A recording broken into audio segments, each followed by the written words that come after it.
Next ആണ് petty cash book.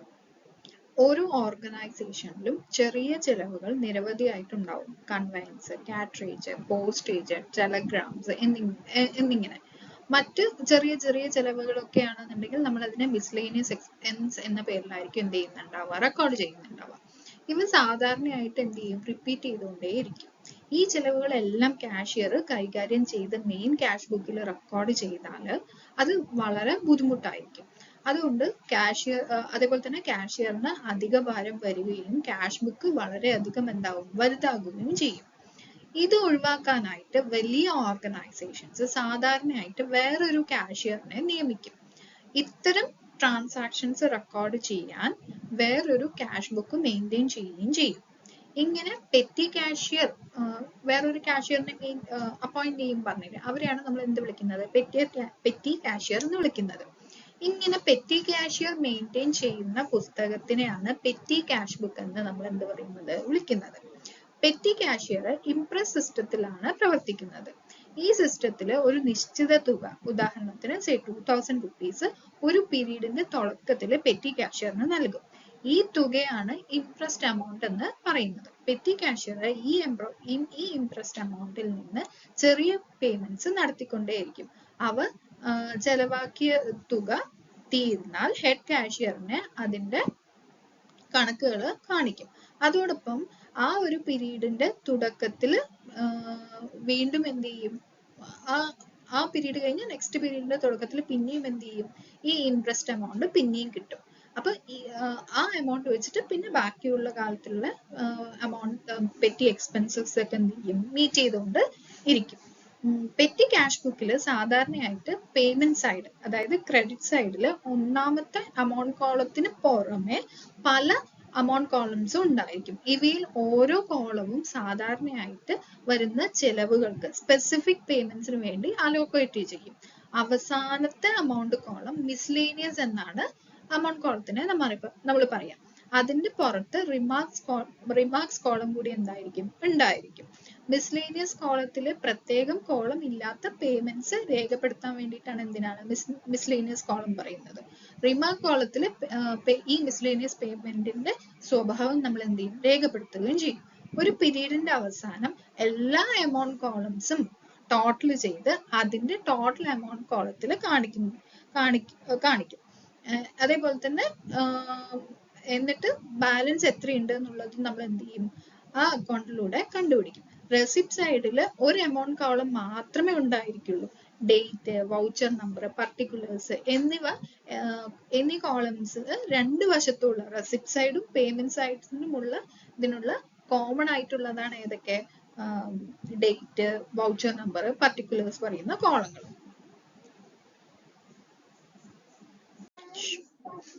ഒരു petty cash ബുക്കിന്റെ ഫോർമാറ്റ് ആണ് ഇവിടെ കാണിച്ചിരിക്കുന്നത്. എന്താണ്, റെസിപ്റ്റ് സൈഡ് എന്ത് ചെയ്യും, ക്യാഷ് റിസീവ് ചെയ്തത് പെറ്റി കാഷ്യർക്ക് കാഷ്യറിൽ നിന്ന് കിട്ടിയ എമൗണ്ട് ആണ് ഈ ക്യാഷ് റിസീവ് എന്നുള്ള ആദ്യത്തെ കോളത്തിൽ കാണിക്കുന്നുണ്ടാവുക. പിന്നെ ഈ ഡേറ്റ്, പർട്ടിക്കുലേഴ്സ് എന്നുള്ള കോളം എല്ലാം എന്താണ്, കോമൺ ആണ്. ഈ സൈഡിനും കോമൺ ആണ്, അതേപോലെ തന്നെ ഈ സൈഡിനും കോമൺ ആണ്. ഈ പർട്ടിക്കുലേഴ്സ് ഇപ്പൊ ഇവിടെ ക്യാഷ് റിസീവ്ഡ് പറഞ്ഞിട്ട് നമ്മൾ ഇവിടെ എഴുതിയിട്ട് ആ എമൗണ്ട് ഇവിടെ കാണിക്കും. ഇനി എക്സ്പെൻസസ് എന്തെങ്കിലും ഉണ്ടെങ്കിൽ ഇവിടെ എക്സ്പെൻസിന്റെ പേര് എഴുതിയിട്ട് ടോട്ടൽ എക്സ്പെൻസ് ആ ദിവസത്തെ എത്രയാണ് എന്നുള്ളത് എഴുതും. എന്നിട്ട് ആ ടോട്ടൽ എക്സ്പെൻസ് എല്ലാം ഒരു ഇതിനു വേണ്ടി ചെലവാക്കിയതായിരിക്കണം എന്നില്ല. എന്നിട്ട് അതിന്റെ സ്പ്ലിറ്റപ്പ് ഏതേതിന് വേണ്ടിയിട്ടാണോ അതൊക്കെ ഇവിടെ എഴുതും. ഇപ്പൊ പോസ്റ്റേജിന് 10 റുപ്പീസ് ചെലവായി, സൺട്രിക്ക് 10 റുപ്പീസ്, ട്രാവലിങ്ങിന് ഒരു 50 റുപ്പീസ്, സ്റ്റേഷനറിക്ക് ഒരു 100 റുപ്പീസ്, അങ്ങനെയാണ് ഉണ്ടെന്നുണ്ടെങ്കിൽ ഈ ടോട്ടൽ അന്നത്തെ ദിവസത്തെ ടോട്ടൽ പേയ്മെന്റ്സിന്റെ സ്പ്ലിറ്റപ്പ് ഈ പറഞ്ഞ അതത് എക്സ്പെൻസിന്റെ പേയ്മെന്റ്സിന്റെ കോളത്തിലേക്ക് എന്ത് ചെയ്യും, നമ്മൾ പോസ്റ്റ് ചെയ്യും. അപ്പൊ ഇതാണ് സിമ്പിൾ ആയിട്ടൊരു കമ്പനിയുടെ പെറ്റി ക്യാഷ് ബുക്കിന്റെ ഒരു ഫോർമാറ്റ് പറയാനായിട്ട്. ഇനി നമുക്കൊരു ഇല്ലുസ്ട്രേഷൻ ചെക്ക് ചെയ്യാം. Mr. Mohit, the petty cashier of Miss Samaria Traders, received ₹2000. Samaria Tradersന്റെ പെറ്റി കാഷ്യർ ആണ് ആര്, മോഹിത്. അപ്പൊ പെറ്റി കാഷിന് വേണ്ടിയിട്ട് ആദ്യം എത്ര എമൗണ്ട് റിസീവ് ചെയ്തു, 2000 റുപ്പീസ് May 1 റിസീവ് ചെയ്തു. ആരുടെ, ഫ്രം ദ ഹെഡ് കാഷ്യർ. പിന്നെ ആ മാസം നടന്ന ചില എക്സ്പെൻസിന്റെ ലിസ്റ്റ് ആണ് കൊടുത്തിരിക്കുന്നത്. ഇത് വെച്ചിട്ട് നമുക്ക് എന്ത് ചെയ്യണം, പെറ്റി ക്യാഷ് പ്രിപ്പയർ ചെയ്യണം. ഓക്കെ, അപ്പൊ അങ്ങനെയാണെന്നുണ്ടെങ്കിൽ നമ്മുടെ പെറ്റി ക്യാഷ് ബുക്ക് എങ്ങനെയാണ് പ്രിപ്പയർ ചെയ്യണം എന്നുള്ളത് നമുക്ക് നോക്കാം. അപ്പൊ ആദ്യം നമ്മൾ ഹെഡിങ് കൊടുത്തു, petty cash book of miss Samaria Traders for the month of May 2017. അപ്പോൾ ആദ്യത്തെ കോളത്തിൽ എന്താണ് എമൗണ്ട് റിസീവ് ചെയ്തതാണ് നമ്മൾ കൊടുക്കേണ്ടത്. പിന്നത്തെ column date, particulars, voucher number, total. പിന്നെ ഓരോ എക്സ്പെൻസിന്റെയും സ്പെസിഫിക് ആയിട്ടുള്ള കോളം നമ്മൾ അലോക്കേറ്റ് ചെയ്യണം. Conveyance, postage and telegram, stationery എന്ന് പറഞ്ഞിട്ട്. അതല്ല ഇതിന് പുറമെ വേറെ ഏതെങ്കിലും സ്പെസിഫിക് എക്സ്പെൻസസ് വരേണ്ടതെന്നുണ്ടെങ്കിൽ അതിനനുസരിച്ചിട്ട് നമ്മൾ എന്ത് ചെയ്യും, കോളംസ് ഇവിടെ ആഡ് ചെയ്തുകൊണ്ടേ നമ്മൾ ഇരിക്കും. ഓക്കെ, അപ്പൊ ആദ്യം എന്താണ്, കാഷ്യർക്ക് പെറ്റി കാഷ്യർക്ക് ഹെഡ് കാഷ്യറുടെ എന്ത് കിട്ടിയിട്ടുണ്ട്, പേയ്മെന്റ് കിട്ടിയിട്ടുണ്ട്. അപ്പോൾ എമൗണ്ട് കിട്ടിയതാണ്. അപ്പൊ എമൗണ്ട് റിസീവ്ഡ് എന്നുള്ള കോളത്തിൽ 2000 rupees നമ്മൾ അവിടെ കാണിക്കുന്നു. ഡേറ്റ് നമ്മൾ ഇട്ട് കൊടുത്തു, cash received from head cashier പറഞ്ഞിട്ട്. പിന്നെ എന്താണ്, 2-ാം തീയതി നമുക്ക് ഓട്ടോ ഫെയറിന് പറഞ്ഞിട്ട് എത്ര രൂപ ചെലവായി, 55 രൂപ ചെലവായി. അപ്പൊ ടോട്ടൽ കോളത്തിൽ 55 ഇട്ടു. സ്പെസിഫിക് ആയിട്ട് പറയുകയാണെങ്കിൽ കൺവെയൻസിന് വേണ്ടിയിട്ടാണ് പറഞ്ഞിട്ട്, അപ്പൊ ആ കോളത്തിൽ നമ്മൾ 55 rupees ഇട്ട് കൊടുത്തു.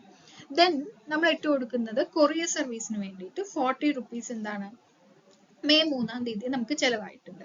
അപ്പൊ ടോട്ടൽ കോളത്തിൽ 40 ഇട്ടു. എന്നിട്ട് ആ 40 ഏതിന്റെ അഗെയിൻസ്റ്റ് ആണ്, പോസ്റ്റേജ് ആൻഡ് ടെലഗ്രാമിന്റെ അഗെയിൻസ്റ്റ് 40 rupees നമ്മൾ പോസ്റ്റ് ചെയ്തു. ദെൻ മെയ് 4-ാം തീയതി നമുക്ക് പോസ്റ്റൽ സ്റ്റാമ്പിന് വേണ്ടിയിട്ട് 105 രൂപ ചെലവായിട്ടുണ്ട്. അപ്പോൾ ടോട്ടൽ കോളത്തിൽ 105 എന്നുള്ളത് ഇട്ടു. പോസ്റ്റേജ് ആൻഡ് ടെലഗ്രാമിന്റെ അഗെയിൻസ്റ്റ് ആയിട്ട് 105 rupees പറഞ്ഞിട്ട് കാണിക്കുകയും ചെയ്തു. ദെൻ മെയ് 5-ന് നമുക്ക് സ്റ്റേഷനറീസ് പർച്ചേസ് ചെയ്തിട്ടുണ്ട് 225 rupees-ന് വേണ്ടിയിട്ട്. അപ്പോൾ ടോട്ടൽ കോളത്തിൽ 225 rupees ഇട്ടു. എന്നിട്ട് അതിന്റെ സ്പെസിഫിക് കോളത്തിൽ എന്ത് ചെയ്തു, ആ എമൗണ്ട് പോസ്റ്റ് ചെയ്തു. ഇനി നമുക്ക് ഈ കോളത്തിന് എന്ത് ചെയ്യണം, ടോട്ടൽ കണ്ടുപിടിക്കണം. ടോട്ടൽ എത്ര ചെലവായി എന്നുള്ളതാണ്. 55 + 40 + 105 + 225. അപ്പോൾ 425 rupees ആണ് ആ മാസം എന്താണ് ചെലവായിരിക്കുന്നത്. പിന്നെ ഓരോ എക്സ്പെൻസിനും എത്ര ഓരോ എക്സ്പെൻസിന്റെയും ടോട്ടൽ, ഓരോ കൺവെയൻസിന്റെ ടോട്ടൽ എത്ര എക്സ്പെൻസ് ആ മാസം വന്നു, പോസ്റ്റേജിന് ആ മാസം എത്ര എക്സ്പെൻസ് വന്നു, സ്റ്റേഷനറിക്ക് ആ മാസം എത്ര വന്നു എന്നുള്ളത് കൂടി നമ്മൾ എന്ത് ചെയ്തു, ടോട്ടൽ ഇവിടെ കണ്ടുപിടിച്ചു. അതിനുശേഷം ഇതിന്റെ എല്ലാം മൊത്തം എക്സ്പെൻസ് എത്രയാണ്, 425 രൂപ. നമ്മുടെ കാഷ്യറിൽ എത്ര രൂപയുണ്ട്, 2000 rupees ഉണ്ട്. അപ്പൊ അതിന്ന് ഈ 425 rupees നമുക്ക് ലെസ് ചെയ്യുമ്പോൾ ബാക്കി പെറ്റി കാഷ്യറിൽ എത്രയാണ് ബാലൻസ് ഉള്ളത്, 1575 rupees ഉണ്ട്. ഇത് നെക്സ്റ്റ് മന്തിലേക്ക് എന്ത് ചെയ്യും, ക്യാരി ഫോർവേഡ് ചെയ്യും. ഇൻ കേസ് അതിന് മുന്നേ എമൗണ്ട് തീർന്നു പോവുകയാണെന്നുണ്ടെങ്കിൽ ഹെഡ് കാഷ്യറെ ഈ പറഞ്ഞ പോലെ സ്റ്റേറ്റ്മെന്റ്സും കാര്യങ്ങളും ഇന്റിമേറ്റ് ചെയ്തു വെച്ചാൽ അടുത്ത എമൗണ്ട് എന്ത് ചെയ്യും, എമൗണ്ട് റിലീസ് ചെയ്ത് തരും. ഇതിപ്പോ ബാലൻസ് നമ്മുടെ കയ്യിൽ ക്യാഷ് ഉള്ളത് കൊണ്ട് ആ ക്യാഷിനെ നമുക്ക് എന്ത് ചെയ്യാം, നെക്സ്റ്റ് മന്തിലേക്ക് ക്യാരി ഫോർവേഡ് ചെയ്യാനായിട്ട് സാധിക്കും. Next, purchase book. എല്ലാ ക്രെഡിറ്റ് പർച്ചേസസ് ഓഫ് ഗുഡ്സും പർച്ചേസ് ജേർണലിൽ റെക്കോർഡ് ചെയ്യും. എന്നാൽ ക്യാഷ് പർച്ചേസസ് ക്യാഷ് ബുക്കിൽ നേരിട്ടായിരിക്കും എന്ത് ചെയ്യുന്നുണ്ടാവുക, റെക്കോർഡ് ചെയ്യുന്നുണ്ടാവുക. മറ്റ് പർച്ചേസസ്, ഉദാഹരണത്തിന് ഓഫീസ് എക്യുപ്മെന്റ്, ഫർണിച്ചർ, ബിൽഡിംഗ് തുടങ്ങിയവയൊക്കെ ക്രെഡിറ്റ് പർച്ചേസ് ആണെങ്കിൽ ജേർണൽ പ്രോപ്പറിലും, ക്യാഷ് പർച്ചേസ് ആണെങ്കിൽ ക്യാഷ് ബുക്കിലും എന്ത് ചെയ്യും, റെക്കോർഡ് ചെയ്യും. ഇവയെ റെക്കോർഡ് ചെയ്യാൻ ഉപയോഗിക്കുന്ന സോഴ്സ് ഡോക്യുമെന്റ്സ് എന്നാൽ സപ്ലയേഴ്സിൽ നിന്ന് ഇവയെ റെക്കോർഡ് ചെയ്യാൻ ഉപയോഗിക്കുന്ന സോഴ്സ് ഡോക്യുമെന്റ്സ് എന്തായിരിക്കും, സപ്ലയേഴ്സിൽ നിന്ന് ലഭിക്കുന്ന ഇൻവോയ്സ് അല്ലെങ്കിൽ ബിൽസ് ആണ്. എൻട്രീസ് ഇൻവോയ്സിൽ കാണിക്കുന്ന നെറ്റ് എമൗണ്ടിന് അനുസരിച്ചിട്ടായിരിക്കും എന്ത് ചെയ്യുക, നമ്മൾ റെക്കോർഡ് ചെയ്യുന്നുണ്ടാവുക. ട്രേഡ് ഡിസ്കൗണ്ട് അല്ലെങ്കിൽ ഇൻവോയ്സിലെ മറ്റു വിവരങ്ങളൊന്നും ഈ ബുക്കിൽ നമ്മൾ റെക്കോർഡ് ചെയ്യില്ല. പർച്ചേസ് ബുക്കിൽ റെക്കോർഡ് ചെയ്യുന്നത് മന്ത്ലി, പർച്ചേസ് ബുക്കിൽ റെക്കോർഡ് ചെയ്തതിന്റെ ടോട്ടൽ മന്ത്ലി ലെഡ്ജറില്, പർച്ചേസ് അക്കൗണ്ട് ലെഡ്ജറിൽ ഡെബിറ്റ് സൈഡിലേക്ക് എന്ത് ചെയ്യും, നമ്മൾ പോസ്റ്റ് ചെയ്യും. എന്നാൽ ഇൻഡിവിജ്വൽ സപ്ലയേഴ്സിന്റെ അക്കൗണ്ടിലേക്ക് ഡെയിലി ബേസിസിലായിരിക്കും എന്ത് ചെയ്യുക, പോസ്റ്റ് ചെയ്യുന്നുണ്ടാവുക. ഉദാഹരണത്തിന് നമ്മളിപ്പോ പർച്ചേസ് ജേർണലില്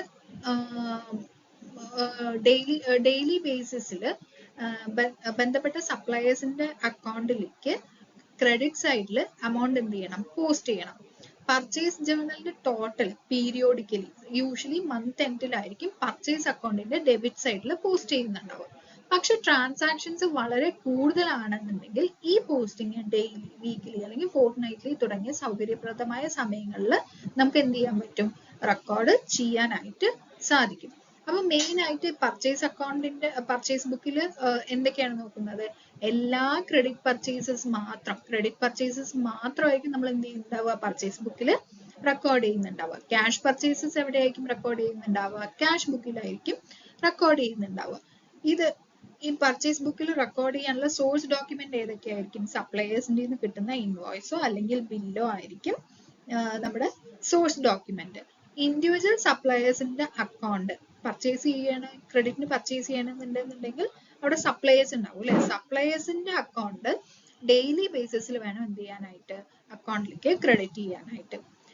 പക്ഷെ പർച്ചേസ് അക്കൗണ്ടിന്റെ ടോട്ടല് പീരിയോഡിക്കൽ ബേസിസിൽ മാത്രം പർച്ചേസ് ലെഡ്ജറിലേക്ക് ചെയ്താൽ മതി.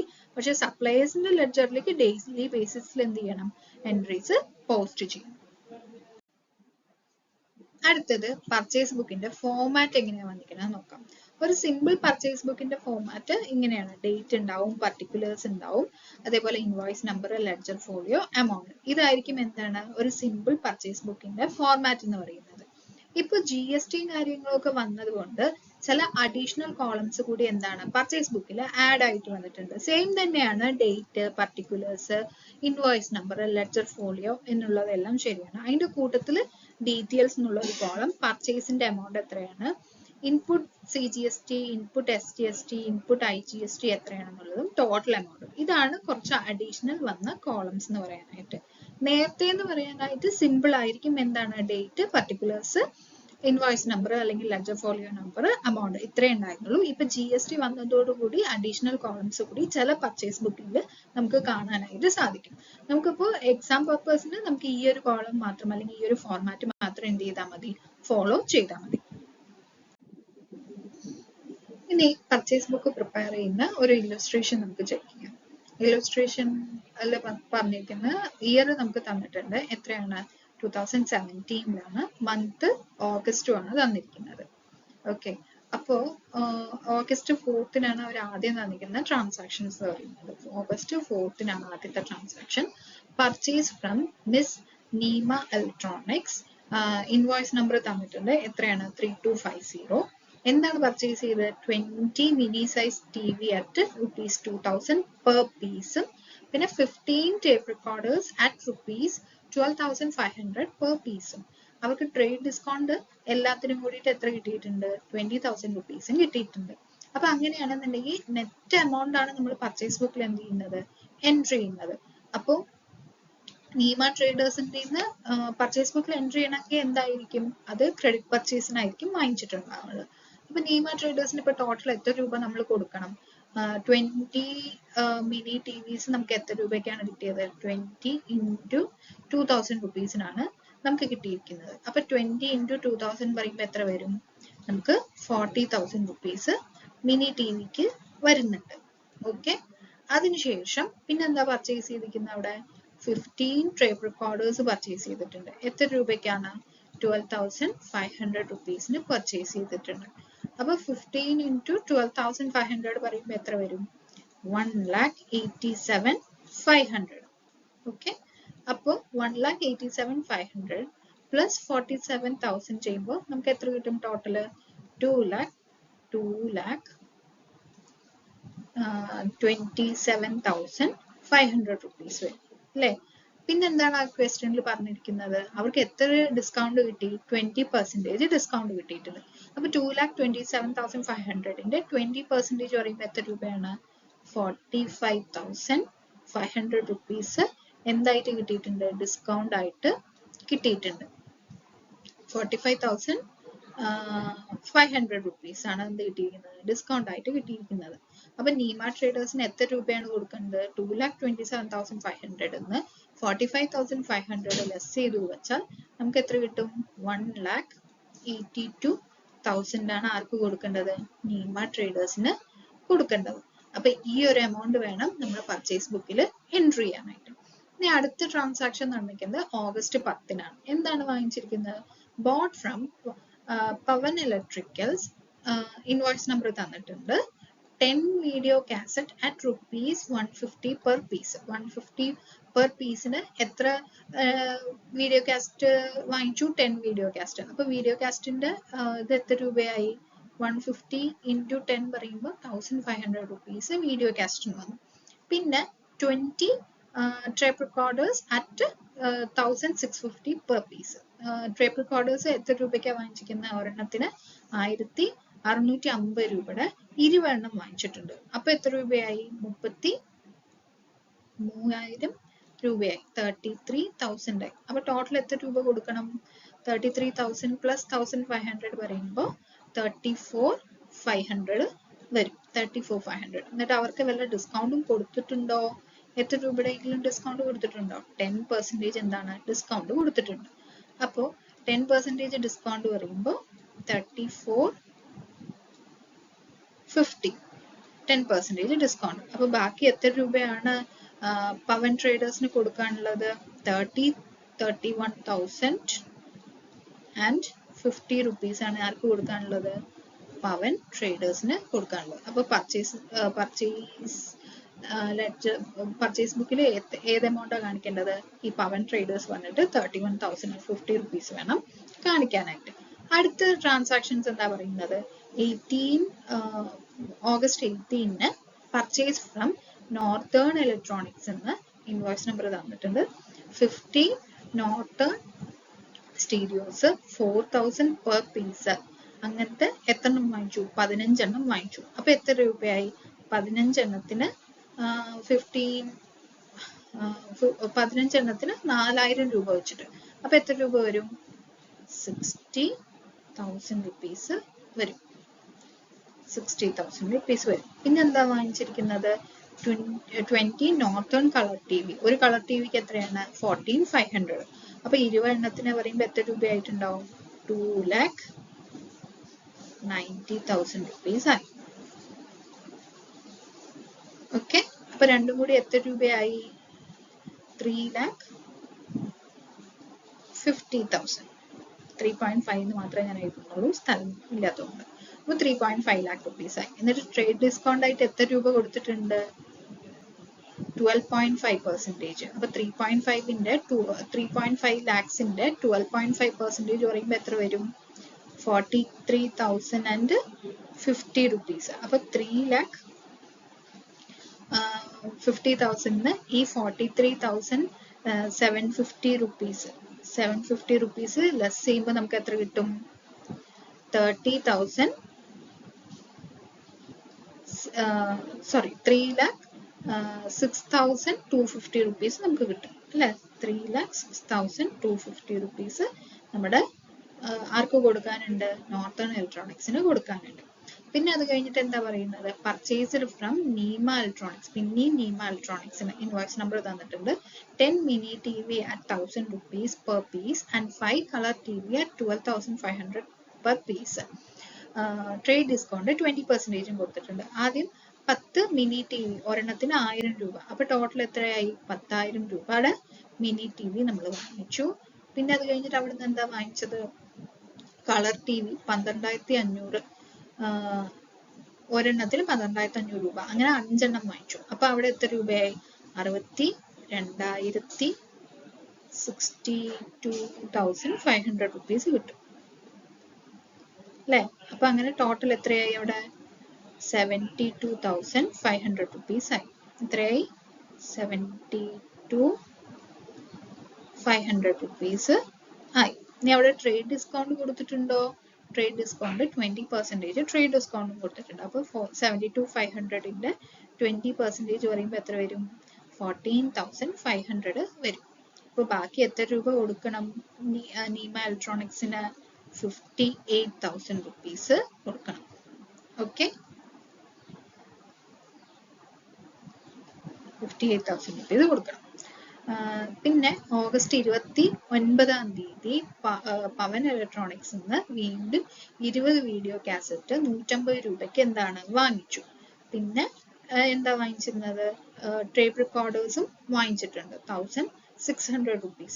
എന്നിട്ട് ട്രേഡ് ഡിസ്കൗണ്ട് പറഞ്ഞിട്ട് എത്ര രൂപ കൊടുത്തു? പർച്ചേസിന്റെ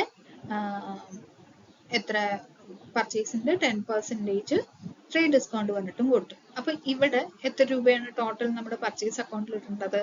ആദ്യം 20 വീഡിയോ കാസ്റ്റ് ഉള്ള വീഡിയോ കാസ്റ്റ് ഒരെണ്ണത്തിന് 150 രൂപ. അപ്പൊ അത് എത്ര രൂപ വരും? 3,000 rupees വന്നു. പിന്നെന്താ വാങ്ങിച്ചത്? ടേപ്പ് റെക്കോർഡേഴ്സ് ഒരെണ്ണത്തിന് 1,600 എണ്ണം. അപ്പൊ അതിന്റെ ടോട്ടൽ എത്ര വന്നു? 40,000 rupees വന്നു. അപ്പൊ എത്രയായി? ടോട്ടല്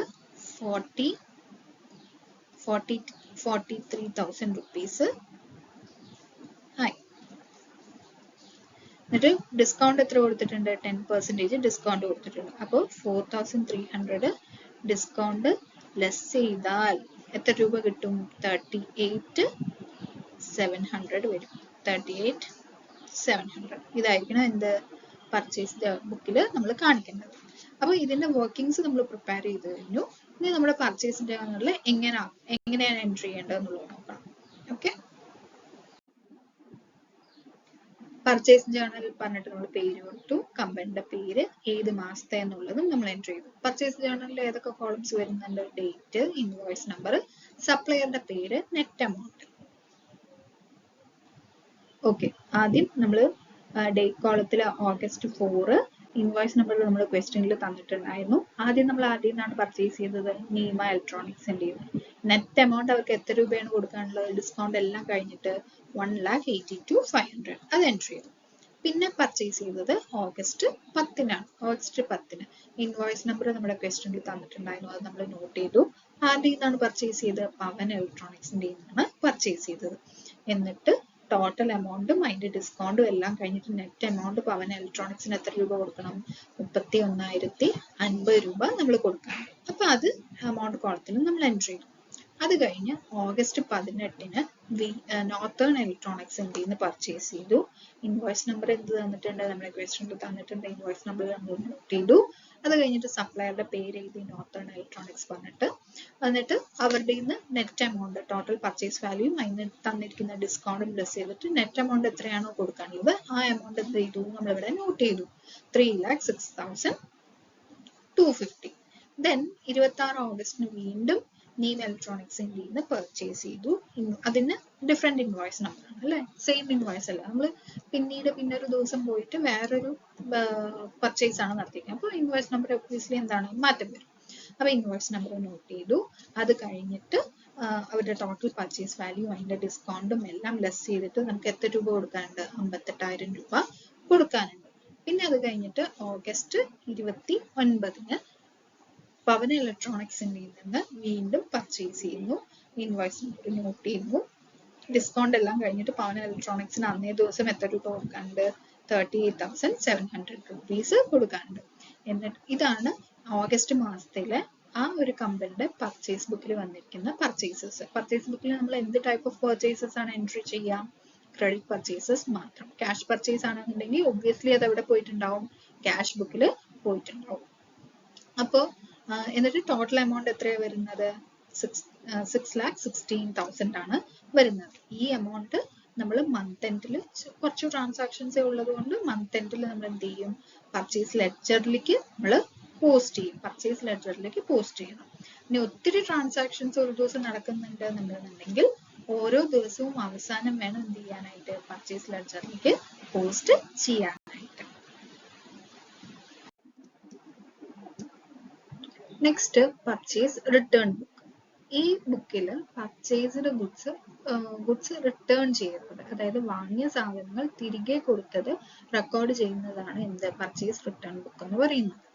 പലപ്പോഴും സപ്ലയേഴ്സിൽ നിന്ന് വാങ്ങുന്ന സാധനങ്ങൾ ആവശ്യമായിട്ടുള്ള ക്വാണ്ടിറ്റി ഇല്ലാതിരിക്കുകയോ അല്ലെങ്കിൽ ഡിഫക്റ്റീവ് ആയിരിക്കുകയോ അല്ലെങ്കിൽ മറ്റെന്തെങ്കിലും കാരണങ്ങൾ കൊണ്ടോ നമ്മൾ എന്ത് ചെയ്യും? തിരിച്ചു കൊടുക്കാറുണ്ട്.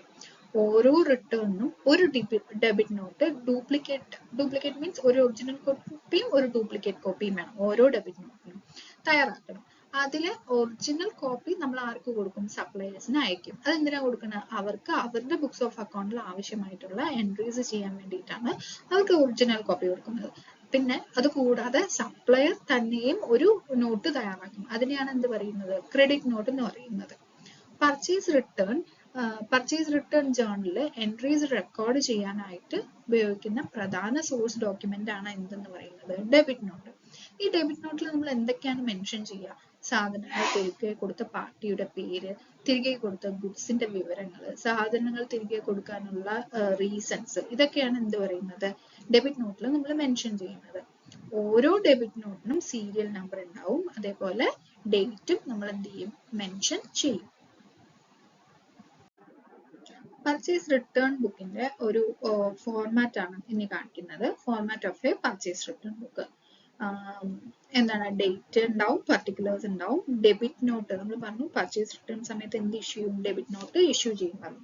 അപ്പൊ ഡെബിറ്റ് നോട്ടിന്റെ നമ്പർ, ലെഡ്ജർ ഫോളിയോ, അതേപോലെ അമൗണ്ടിന്റെ കോളം, എത്രയാണ് എമൗണ്ട്, റിമാർക്സ് എന്തുകൊണ്ടാണ് നമ്മൾ റിട്ടേൺ ചെയ്തതെന്നുള്ളത് വേണമെങ്കിൽ നമുക്ക് റിമാർക്ക് കോളത്തിലും മെൻഷൻ ചെയ്യാനായിട്ട് പറ്റും. ഓക്കെ, ഇനി നമുക്ക് ഈ പർച്ചേസ് റിട്ടേൺ വരുന്ന ഒരു ഇല്ലുസ്ട്രേഷൻ നോക്കാം. നമ്മൾ ഓൾറെഡി പർച്ചേസസിന്റെ വന്നിട്ട് ഇല്ലുസ്ട്രേഷൻ നോക്കിയിട്ടുണ്ടായിരുന്നു. അപ്പൊ അതില് ഒരു പ്രൊഡക്റ്റ് നമ്മൾ തിരിച്ചു കൊടുക്കുകയാണെന്നുണ്ടെങ്കിൽ പർച്ചേസ് റിട്ടേണിൽ എങ്ങനെ മെൻഷൻ ചെയ്യുന്നുള്ളതാണ് നമ്മൾ നോക്കാനായിട്ട് പോകുന്നത്. നമ്മുടെ പർച്ചേസസ് ബുക്ക് എൻട്രി ചെയ്യാൻ വേണ്ടിയിട്ട് നമ്മൾ ഒരു ഇല്ലുസ്ട്രേഷൻ നോക്കിയിട്ടുണ്ടാവും അല്ലെ, നോക്കിയിട്ടുണ്ടായിരുന്നു. അതില് ഒരു ട്രാൻസാക്ഷൻ നിങ്ങൾ ശ്രദ്ധിച്ചിട്ടുണ്ടാവും. 20 mini TVs and 15 tape recorders were purchased from Neema Electronics for rupees 1,82,000. ആദ്യത്തെ എൻട്രി, നമ്മൾ ആ പർച്ചേസ് ബുക്ക് പ്രിപ്പയർ ചെയ്യാൻ വേണ്ടിയിട്ടുള്ള ആദ്യത്തെ എൻട്രി. അതില് ഈ നീമ ട്രേഡേഴ്സിൽ നിന്ന് ഈ പറഞ്ഞ സാധനങ്ങളൊക്കെ നമ്മൾ വാങ്ങിച്ച് നമ്മൾ എത്ര രൂപ കൊടുക്കാനുണ്ടായിരുന്നു, 1,82,000 rupees കൊടുക്കാനായിട്ടുണ്ടായിരുന്നു. അപ്പോൾ ഇവിടെ ഇപ്പൊ എന്താ സംഭവിച്ചത്? However, on delivery, 2 mini TVs and tape recorders were found defective and were returned back. Debit note number 3/2017. അപ്പോൾ അത് ഡെലിവർ ചെയ്യുന്ന സമയത്ത് എന്തായി, 2 മിനി ടിവിയും അതേപോലെ 2 ട്രേപ്പ് റെക്കോർഡറും എന്തായി, അത് ഡിഫക്റ്റീവ് ആയി. അപ്പൊ അതെന്തായി, അതിനെ നമ്മൾ തിരിച്ചു കൊടുക്കുകയാണ്. തിരിച്ചു കൊടുക്കുമ്പോൾ നമ്മൾ എങ്ങനെയാണ് പർച്ചേസ് റിട്ടേൺ ബുക്കിൽ എൻട്രി ചെയ്യാം? ആ തിരിച്ചു കൊടുക്കുന്ന സാധനത്തിന്റെ വില മാത്രം കണക്കാക്കുക ആദ്യം. അതിനുശേഷം പർച്ചേസ് ബുക്ക് എങ്ങനെയാണ്, പർച്ചേസ് റിട്ടേൺ ബുക്ക് എങ്ങനെ എൻട്രി ചെയ്യാം? നമ്മൾ ആദ്യം കൊടുത്തു പർച്ചേസ് റിട്ടേൺ ബുക്ക് ആരുടെയാണ്, സമയ ട്രേഡേഴ്സിന്റെ. പർച്ചേസ് റിട്ടേൺ ബുക്കിലും ഈ പറഞ്ഞ കോളംസ്, പർച്ചേസ് ബുക്കിലുള്ള അതേ കോളംസ് തന്നെ ഉണ്ടാവുക. ഡെബിറ്റ് പക്ഷെ ഡേറ്റ്, പക്ഷെ എന്താണ് ഒരു കോളം വരുന്നത്, ഇൻവോയ്സ് നമ്പറിന് പകരം ഡെബിറ്റ് നോട്ട് നമ്പർ ആണ് വരിക. പിന്നെ സപ്ലയറുടെ പേരും നെറ്റ് എമൗണ്ടും. ഏതാണ് ഡേറ്റ്, ഏത് നമ്മളിപ്പോ ഓഗസ്റ്റ് 8-നാണ് തിരിച്ചു കൊടുക്കുന്നത് വെക്കാം. ഇതിപ്പോ ഡേറ്റിന്റെ കാര്യമൊന്നും പറഞ്ഞിട്ടില്ല. നമുക്ക് സപ്പോസ് എന്നാണോ തിരിച്ചു കൊടുക്കുന്നത് ആ ഡേറ്റ് ആണ് നമ്മൾ എന്ത് ചെയ്യേണ്ടത്, ഇവിടെ മെൻഷൻ ചെയ്യേണ്ടത്. അപ്പോൾ ഓഗസ്റ്റ് 8-ന് ഡെബിറ്റ് നോട്ട് നമ്പർ നമുക്ക് ഓൾറെഡി തന്നിട്ടുണ്ട്. എത്രയാണ്, 3/2017. ആർക്കാണ് നമ്മൾ തിരിച്ചു കൊടുക്കുന്നത്, നീമ ഇലക്ട്രോണിക്സിനാണ് തിരിച്ചു കൊടുക്കുന്നത്. അപ്പൊ ടോട്ടലാണ് 1,82,000 rupees പർച്ചേസ് ചെയ്തിരിക്കുന്നത്. അതിൽ ആകെ 2 മിനി ടിവിയും ട്രിപ്പ് റെക്കോർഡറും മാത്രമേ എന്ത് ചെയ്യുന്നുള്ളൂ, നമ്മൾ റിട്ടേൺ ചെയ്തത്. അപ്പൊ അതിന്റെ വില മാത്രം കണക്കാക്കിയതാണ് എത്ര, 13,200 rupees എന്നുള്ളത്. അപ്പൊ അത് പർച്ചേസ് റിട്ടേൺ ബുക്കിൽ നമ്മൾ മെൻഷൻ ചെയ്തു. ഇതേപോലെ ഈ പർട്ടിക്കുലർ ഈ നീമ ഇലക്ട്രോണിക്സ് പറഞ്ഞ നമ്മുടെ സപ്ലയറുടെ ലെഡ്ജർ ഉണ്ടാവില്ലേ, ആ ലെഡ്ജറിലും ഈ പർച്ചേസ് റിട്ടേണിന്റെ ഡീറ്റെയിൽസ് മെൻഷൻ ചെയ്യാനായിട്ട് മറക്കരുത്.